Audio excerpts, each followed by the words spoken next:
So today I want to talk to you about the latest advancement in breast augmentation surgery. It's a technique called Preserve, and it was developed by Motiva.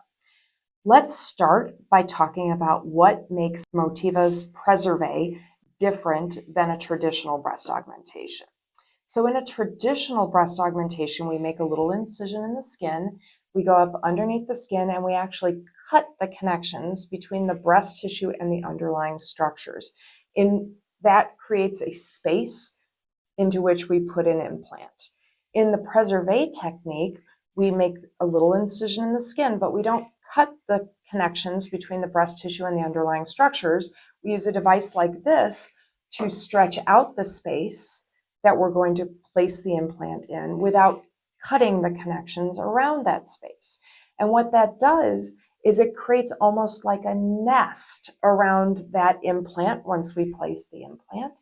And that nest cradles the implant and supports it in the very precise pocket or space where we want that implant to sit to give just the right amount of fullness in just the right spot. Now, other advantages of Preserve over a traditional breast augmentation is that some patients will be candidates for having the procedure done under sedation rather than having general anesthesia. Other advantages, the recovery may be a little bit quicker with the Preserve technique than a traditional breast augmentation. And then finally, there may be a slightly lower risk of bleeding or numbness of the nipple with a Preserve technique. This technique is best used in a patient who has not had prior breast surgery.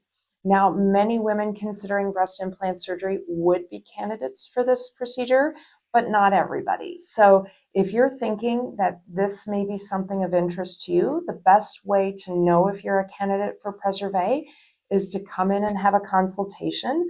We'll consider your anatomy and your goals and determine if this is a good technique for you.